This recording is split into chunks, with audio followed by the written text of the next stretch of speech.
প্রতি জুমাবারে আমরা নির্দিষ্ট একটা টপিকের উপর আলোচনা করি।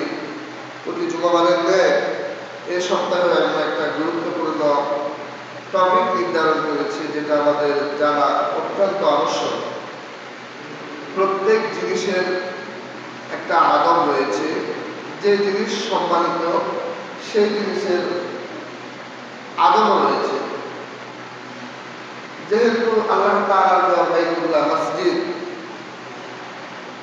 অত্যন্ত সম্মানিত একটি স্থান, সুতরাং এই মসজিদের কিছু আদব রয়েছে।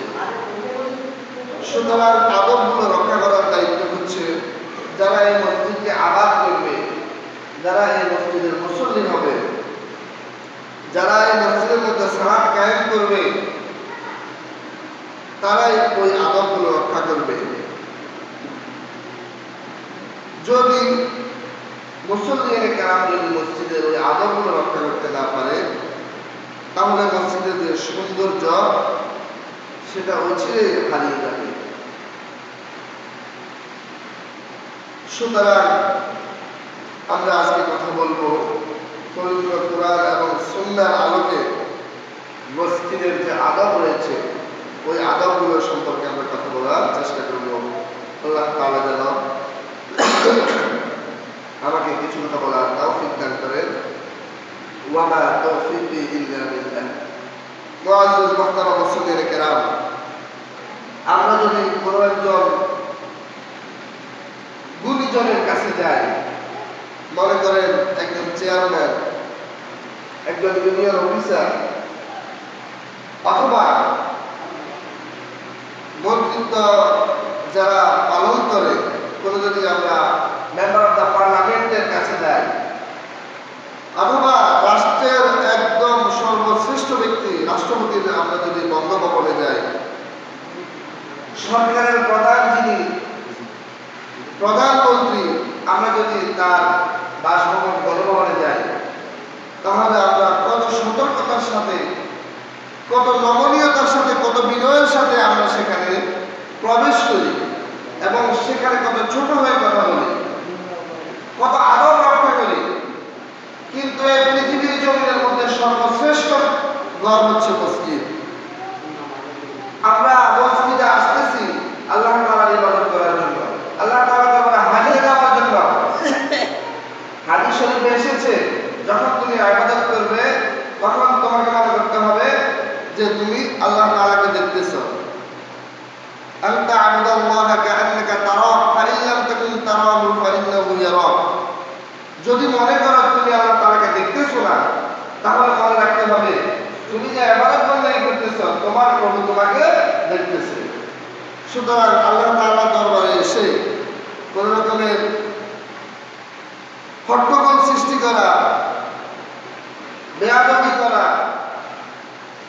ওই সমস্ত যে অন্যায় অপরাধগুলো রয়েছে এগুলো কখনো রব্বুল আলামিন মেনে নেবেন না।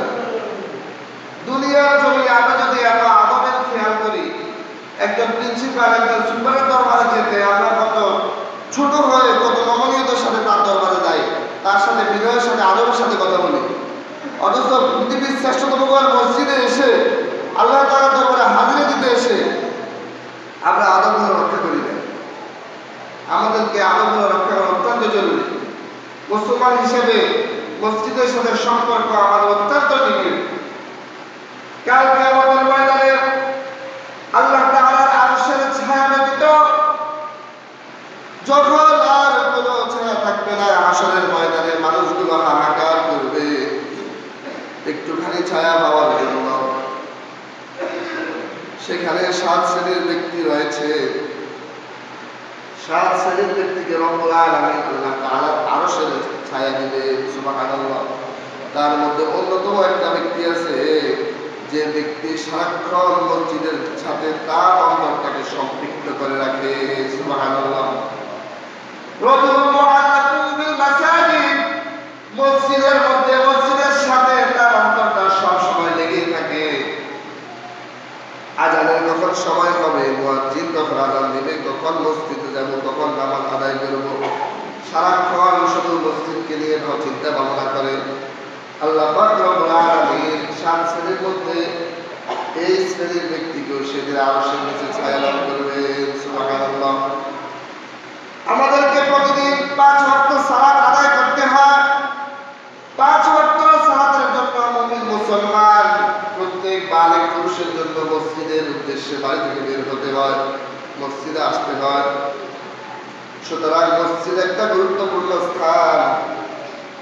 এই গুরুত্বপূর্ণ স্থানে আমাদের অত্যন্ত সচেতনতার সাথে এটা ব্যবহার করা প্রয়োজন।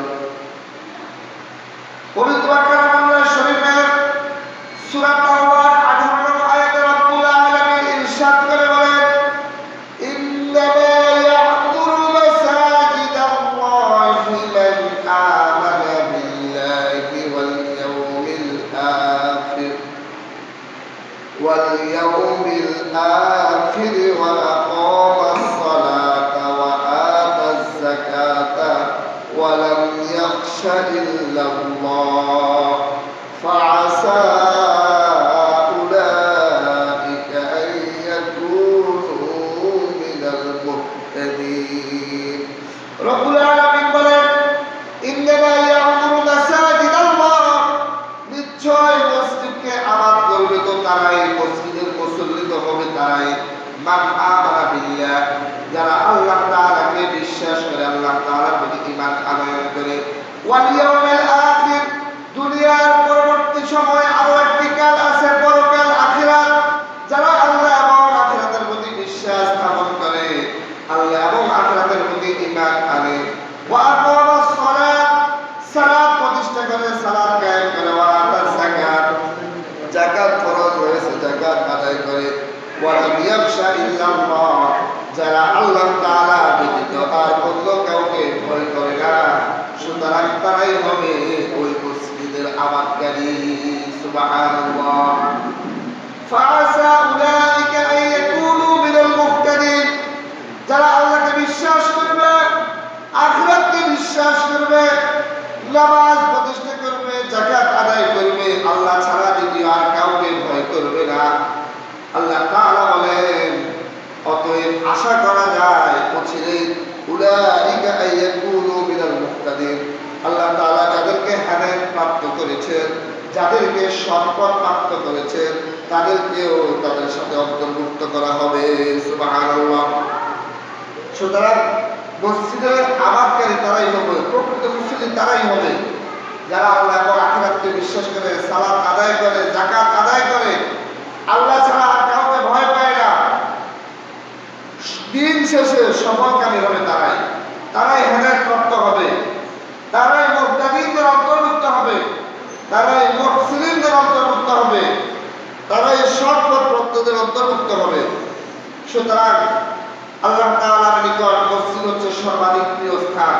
হাদিস শরীফে এসেছে, আল্লাহর হাবিব রাসূল আকরাম সাল্লাল্লাহু আলাইহি ওয়াসাল্লাম ইরশাদ করেছেন, আহাব্বুল বিলাদি ইলাল্লাহি মাসাজিদুহা ওয়া আবগাদু ইলাল্লাহি আসওয়াকুহা, আল্লাহ তাআলার নিকট এই পৃথিবীর জমিনে সর্বোত্তম, সর্বোচ্চ সম্মানিত স্থান, সর্বাধিক প্রিয় স্থান হচ্ছে মসজিদ, আর সর্বনিকৃষ্ট অপছন্দনীয় জায়গা সেটা হচ্ছে বাজার। আপনি দেখেন বাজার এবং মসজিদকে আপনি পার্থক্য করেন, মসজিদ কত শান্তির স্থান, রহমতের স্থান, আর বাজার মানুষের হট্টগোল, শোরগোল, মানে জনসাধারণের সেখানে যেন কি একটা অবস্থা সৃষ্টি হয়, কথাবার্তা সত্য মিথ্যা, জোরে আস্তে ছোট বড়, সেখানে একটা হট্টগোল তৈরি হয়। সুতরাং আল্লাহ তাআলার কাছে এই প্রিয় স্থান হচ্ছে মসজিদ, আর অপছন্দনীয় জায়গা হচ্ছে বাজার। সুতরাং মসজিদের মধ্যে তো তারাই ইবাদত করবে যারা আল্লাহ তাআলার প্রিয়, যারা আখিরাতকে বিশ্বাস করে, যারা আল্লাহ তাআলার উপর ঈমান আনয়ন করে, তারাই তো এই মসজিদে ইবাদত করবে, আল্লাহ ছাড়া আর কাউকে তারা ডাকবে না। সূরা জিন, কুরআনুল হাকিমের ৭২তম সূরা সূরাতুল জিনের ১৮ নং আয়াতে রব্বুল আলামিন ইরশাদ করে বলেন, ওয়া আন্নাল মাসাজিদা লিল্লাহি ফালা তাদউ মা'আল্লাহি আহাদা, আর মসজিদগুলো তো হচ্ছে আল্লাহ তাআলার জন্য, যতগুলো মসজিদ আছে সবগুলো আল্লাহ তাআলার জন্যই। কাজেই তোমরা মসজিদের মধ্যে আল্লাহ তাআলাকে ছাড়া আর কাউকে ডেকো না। সুতরাং এখানে মসজিদের মধ্যে আল্লাহ তাআলার ইবাদত করতে হবে, দুনিয়াবি কার কোনো কথা চলবে না। মসজিদে এসে দুনিয়াবি কথাবার্তা, মসজিদে এসে দুনিয়াবি আলাপচারিতা, কে কোথায় কাজ করে, কে কোথায় বসবাস করে, দুনিয়াবি নানান কথায় ব্যস্ত থাকে। সুতরাং এখানে কারো কোনো কথা চলবে না, একমাত্র আল্লাহ তাআলার কথা ব্যতীত।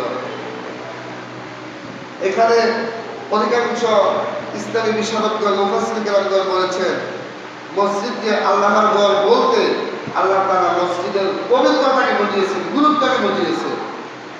এটা যে কতটা গুরুত্ব, এটা যে কতটা মহত্ব, সেটা আল্লাহ তাআলা ভালো জানেন। সুতরাং এই মসজিদে যারা আগমন করবে, যারা প্রবেশ করবে, তাদের কিছু আদব শিষ্টাচারিতার প্রয়োজন রয়েছে। সেগুলোর মধ্যে কয়েকটা আমি উল্লেখ করছি। এক নাম্বার যে আদব, সেটা হচ্ছে আমরা যখন বাড়ি থেকে মসজিদের উদ্দেশ্যে রওনা দিব, মসজিদের দিকে যখন আগমন করব, আল্লাহ রাসূল একটা দোয়া করতেন, আমরা দোয়া পড়ে আগমন করব। মসজিদে গমনের দোয়া। হযরত আব্দুল্লাহ ইবনে আব্বাস রাদিয়াল্লাহু তাআলা থেকে বর্ণনা করেছেন, তিনি বলেন, মুসলিম শরীফের 763 নম্বর হাদিসে এসেছে, فخرج إلى الصلاة وهو يقول اللهم اجعل في قلبي نورا وفي لساني نورا واجعل في سمعي نورا واجعل في بصري نورا واجعل من خلفي نورا ومن أمامي نورا واجعل من فوقي نورا ومن تحتي نورا اللهم أعطني نورا। আল্লাহ রাসূল যখন তার হুজরা মুবারক থেকে মসজিদে নববীর দিকে আগমন করতেন, যাওয়া শুরু করতেন, তিনি এই দোয়াটি পড়তেন, আল্লাহ তাআলার কাছে দোয়া কামনা করতেন, আল্লাহুম্মা জাআল ফি কলবি নূরা, হে আল্লাহ আপনি আমার কলবের মধ্যে, অন্তরের মধ্যে আপনার নূর পয়দা করে দিন, নূর সৃষ্টি করে দিন। ওয়াজআল ফি লিসানি নূরা, আপনি আমার হৃদয়ের মধ্যে, আপনি আমার দৃষ্টি শক্তির মধ্যে আপনি নূর সৃষ্টি করে দিন। আপনি আমার লিসানের মধ্যে, জবানের মধ্যে নূর সৃষ্টি করে দিন। ওয়া ফি সামঈ নূরা, আপনি আমার শ্রবণ শক্তির মধ্যে আপনি আপনার নূর পয়দা করে দিন। ওয়াজআল ফি বাসারি নূরা, আমার দৃষ্টি শক্তির মধ্যে আপনি নূর পয়দা করে দিন। ওয়াজআল মিন খালফি নূরা ওয়াজআল মিন খালফি নূরা ওয়া মিন আমামি নূরা, সামনের দিক থেকে, পিছনের দিক থেকে আপনার নূর দ্বারা আমাকে আপনি আবৃত করুন। ওয়াজআল মিন ফাওকি নূরা ওয়া মিন তাহতি নূরা, উপরের দিক থেকে এবং নিচের দিক থেকে আপনার আলো দ্বারা আমাকে আলোকিত করে দিন। আল্লাহুম্মা আতিনি নূরা, হে আল্লাহ আপনি আমাকে আপনার যতগুলো আলো রয়েছে, আপনার যত নূর রয়েছে, সমস্ত নূর দ্বারা, সমস্ত আলো দ্বারা আমার পুরো জীবনটাকে, পুরো লাইফ থেকে, পুরো শরীরটাকে সামনের দিক থেকে, পিছনের দিক থেকে, উপরের দিক থেকে, নিচের দিক থেকে, চতুর্দিক থেকে আপনার নূর দ্বারা, আপনার আলো দ্বারা আমাকে আলোকিত করে দিন। সুবহানাল্লাহ। অর্থাৎ যখন এই দোয়াটা পাঠ করবে, শয়তানের ওয়াসওয়াসা থেকে বান্দা মুক্তি পাবে। আল্লাহ তাআলার যে নূর রয়েছে, যে আলো রয়েছে, সেটা হচ্ছে হেদায়েতের আলো। সেটা কি? হেদায়েতের আলো। বান্দা কখনো পথভ্রষ্ট হবে না। আজান দিয়েছে, মসজিদে প্রবেশ করবে, মসজিদে আসার জন্য বাড়ি থেকে বের হয়েছে, শয়তান শুধু কুমন্ত্রণা দিতে থাকে, কুমন্ত্রণা দিতে থাকে। যখন আপনি দোয়া পাঠ করবেন, শয়তান আপনাকে ওয়াসওয়াসা দিতে পারবে না, কুমন্ত্রণা দিতে পারবে না। আপনি সরাসরি মসজিদের দিকে আসতে পারবেন। যদি দোয়া পাঠ না করে, তাহলে শয়তান ওয়াসওয়াসা দিতে থাকে, আপনার মন ঘোরাতে থাকে, আপনি যেন মসজিদে না গিয়ে অন্য দুনিয়াবি কাজে চলে যান, সেটার জন্য শয়তান সবসময় পিছনে লেগে থাকে। সুতরাং আল্লাহ রাসূল সাল্লাল্লাহু আলাইহি ওয়াসাল্লাম এই দোয়াটি পাঠ করতেন। আমরা অবশ্যই যখন বাড়ি থেকে বের হব, এই দোয়াটি পাঠ করার চেষ্টা করব ইনশাআল্লাহ। 2 নম্বর, মসজিদ আল্লাহ তাআলার পবিত্র স্থান। এই পবিত্র স্থানে আগমন করতে হলে অবশ্যই পবিত্রতার সাথে আগমন করতে হবে। ওযু করে মসজিদে আগমন করতে হবে। যারা সুন্দর রূপে ওযু করে মসজিদে প্রবেশ করে, তাদের জন্য পুরস্কার রয়েছে। মুসলিম শরীফের 666 নং হাদিসে এসেছে রাসূল আকরাম সাল্লাল্লাহু আলাইহি ওয়াসাল্লাম বলেছেন, মান তাতাহহারা ফি বাইতিহি থুম্মা মাশা ইলা বাইতিন মিন বুয়ুতিল্লাহ লিয়াকদিয়া ফারিদাতান মিন ফারাইদিল্লাহ কানাত খাতওয়াতুহু ইহদাহুমা তাখুত্তু খাতিআতু ওয়াল উখরা তারফাউ দারাজা। আল্লাহ রাসূল সাল্লাল্লাহু আলাইহি ওয়াসাল্লাম বলেছেন, যে ব্যক্তি বাড়ি থেকে মসজিদের উদ্দেশ্যে যখন বের হয়, ওযুর সাথে পাক পবিত্র হয়ে বের হয়, কোনো ফরজ সালাত আদায় করার জন্য যখন হেঁটে হেঁটে মসজিদের দিকে আগমন করে, আল্লাহ পাক রব্বুল আলামিন তার প্রতিটি কদমের বিনিময়ে এক একটি করে তার জীবনের গুনাহগুলো জড়িয়ে ফেলে দেন। সুবহানাল্লাহ। শুধু তাই নয়, প্রতি কদমের বিনিময়ে একটি করে পাপ মুছে দেন, সাথে সাথে বান্দাকে একটি কদমের বিনিময়ে একটি মর্যাদা বৃদ্ধি করে দেন। সুবহানাল্লাহ। আমরা যখন মসজিদে আগমন করব, মসজিদে আসবো পাক পবিত্রতার সাথে ওযু করে সুন্দর করে, আল্লাহ পাক রব্বুল আলামিন আমাদের প্রত্যেকটা কদমের বিনিময়ে আমাদের জীবনের গুনাহগুলো মাফ করে দিবেন। দুনিয়াবি চলার ক্ষেত্রে মানুষের যে মর্যাদা থাকে, আল্লাহ পাক রব্বুল আলামিন মর্যাদাকে আরো বৃদ্ধি করে দিবেন। সুতরাং আমরা চেষ্টা করব মসজিদে যখন আগমন করব, পবিত্রতার সাথে আমরা আগমন করার চেষ্টা করব ইনশাআল্লাহ। 3 নাম্বার, মসজিদে যখন আগমন করব, মসজিদে যখন আসব, ধীরস্থিরতার সাথে ধীরে সুস্থে মসজিদে আগমন করব। মসজিদে প্রবেশ করার সময়, মসজিদে আসার সময় কোনো তাড়াহুড়া করা যাবে না। আল্লাহর হাবিব রাসূল আকরাম সাল্লাল্লাহু আলাইহি ওয়াসাল্লাম তার উম্মতদেরকে মসজিদে তাড়াহুড়া করে আসতে নিষেধ করেছেন। আমরা যখন মসজিদে আসি অনেক সময় এত তাড়াহুড়া করি, এমন জোরে দৌড় দেওয়া শুরু করি, জুতা একটা এক জায়গায় থেকে আরেকটা অন্য জায়গায় চলে যায় না। যখন মসজিদ আযান দেয়, আমরা বলি না আমাদের তো আরো 15 মিনিট আছে, 20 মিনিট আছে, যাবো আর কি, যাচ্ছি এমনি। যখন দেখি যে না একামতের সময় হয়ে গেছে, নামাজ দাঁড়িয়ে গেছে, তখন তাড়াহুড়ো করে দেওয়া শুরু করি। সিস্টেম হচ্ছে আযান দেওয়া শুরু হলে মসজিদের দিকে আস্তে আস্তে আসা, কিন্তু সারাক্ষণ গল্প গুজব করে আড্ডা মারি, রাস্তাঘাটে বসে থাকি, দোকানপাটে বসে থাকি, আলাপচারিতায় মেতে উঠি। যখন একামতের সময় হয়, যখন নামাজের সময় হয়, তখন তাড়াহুড়া করে দৌড়াদৌড়ি শুরু করি। আল্লাহর হাবিব রাসূল আকরাম সাল্লাল্লাহু আলাইহি ওয়াসাল্লাম বলেছেন, ইযা সামি'তুমুল ইকামাতা ফামশু ইলাস সালাহ ওয়া আলাইকুম বিস-সাকিনাহ ওয়াল ওয়াকার ওয়া লা তুসরি'ু ফামা আদরাকতুম ফাসাল্লু ওয়া মা ফাতাকুম ফাতিমু। রাসূল আকরাম সাল্লাল্লাহু আলাইহি ওয়াসাল্লাম বলেছেন, যখন তোমরা একামত শুনতে পাবে, তখন তোমরা সালাতের দিকে যখন আসবে, তোমাদের উচিত হচ্ছে স্থিরতা এবং গাম্ভীর্য অবলম্বন করা, ধীরে সুস্থে আস্তে আস্তে মসজিদের দিকে আসা, কখনো তাড়াহুড়া করবে না। যখন মনে করতেছ ইমাম সালাতে দাঁড়িয়ে গেছে, রাকাত শেষ হয়ে যাচ্ছে, ইমামের সাথে তোমরা যতটুকু সালাত পাও ততটুকু তোমরা ইমামের সাথে আদায় করো। যতটুকু তোমাদের ইমামের থেকে ছুটে যায় নামাজ, ততটুকু তোমরা তা আবার নিজে একা একা পূর্ণ করো। সুবহানাল্লাহ। কোনো তাড়াহুড়া করা যাবে না। 4 রাকাত নামাজ, যখন ইমাম সাহেব দেখতেছে আস্তে আস্তে 2 রাকাত পড়ে ফেলেছে, আমি বাকি 2 রাকাত ইমাম সাহেবের সাথে দাঁড়াবো। 2 রাকাত আমার থেকে ছুটে গেছে, সালাম যখন ইমাম সাহেব ফিরাবে, তখন আমি দাঁড়িয়ে বাকি 2 রাকাত আদায় করে নিব। সুতরাং কোনো প্রকার তাড়াহুড়া করা যাবে না, বারবার নিষেধ করা হয়েছে। যখন তোমরা সালাত আদায় করবে, ইমামের সাথে যতটুকু পাও ততটুকু আদায় করো, কিন্তু এতে তাড়াহুড়া করবে না।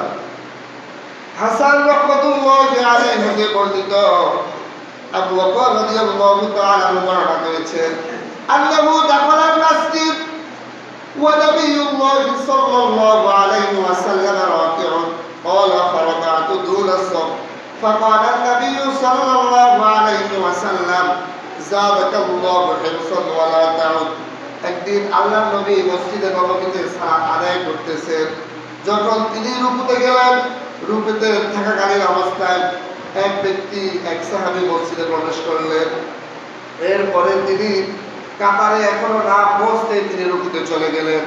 নবী করিম সাল্লাল্লাহু আলাইহি ওয়াসাল্লাম জিনিসটা সম্পর্কে অবগত হলেন। তিনি বললেন, আমি শুনেছি তুমি নাকি যখন ইমাম সাহেব রুকুতে গিয়েছে তুমি কাতারে এখনো পৌঁছো নাই, মসজিদে ঢোকার সাথে সাথে তুমি রুকুতে চলে গেছো। আমি তোমার আগ্রহকে আমি সাধুবাদ জানাই, তুমি যে আগ্রহ করেছো সালাতে জামাত একসাথে আদায় করার জন্য। তবে ভবিষ্যতের দিকে পুনরায় এরকম আর করবে না। আমরা অনেকে আছি মসজিদে ঢুকি নাই, যখন ইমাম সাহেব রুকুতে চলে যায় দৌড়ে দিয়ে আল্লাহু আকবার রুকুতে চলে যায়। আসলে এরকম করা যাবে না। এখনো কাতারেও ঢুকি নেয়, ঠিক মতো দাঁড়াই নেয়, এখনো তাকবীর দিয়ে নেয়, অথচ রুকুতে চলে গেছে। সিস্টেম হচ্ছে আমরা যেখানে আসি ইমাম সাহেবকে পাবো সেখানে ধরবো। যদি কেউ যদি রুকুতেও যদি না পায় তাহলে তার রাকাত ছুটে গেছে, সে রাকাতটা আবার পূর্ণ করবে, আদায় করবে। তবে তাড়াহুড়া করা যাবে না, তাড়াতাড়ি এসে রুকু ধরতে হবে, এমন করা যাবে না। সাহাবী যখন তাড়াহুড়ো করে এসে কাতারেও এখনো প্রবেশ করে না, দাঁড়ায় নেয়, রুকুতে চলে গেছে। আল্লাহ রাসূল বলছেন, তুমি যে জামাতে নামাজ আদায় করার জন্য যে আগ্রহ দেখিয়েছো সেটাকে আমি সেলুট জানাই, সাধুবাদ জানাই, কিন্তু ভবিষ্যতে তুমি আর এরকম কখনো করিও না, নিষেধ করেছে। সুতরাং আমরা ধীরে সুস্থে মসজিদে আসবো, কাতারে দাঁড়াবো, তারপর তাকবীরে তাহরিমা দিয়ে আমরা সালাতে দাঁড়াবো, কোনো প্রকার তাড়াহুড়া করবো না। এরপর মসজিদে প্রবেশ করার সময় আল্লাহর হাবিব সাল্লাল্লাহু আলাইহি সাল্লাম দোয়া পাঠ করতেন। মসজিদে বের হওয়ার সময় দোয়া পাঠ করতেন। মসজিদে প্রবেশ করার সময় আমরা যখন ঢুকবো তখন আল্লাহ তাআলার কাছে আমরা দোয়া করব। হাদিস শরীফে এসেছে, বান্দা যখন মসজিদে প্রবেশ করবে তখন আল্লাহ তাআলার কাছে দোয়া করবে, আউযু বিল্লাহিল আযীম ওয়া বিওয়াজহিল কারীম ওয়া সুলতানিহিল কাদীম মিনাশ শাইতানির রাজীম।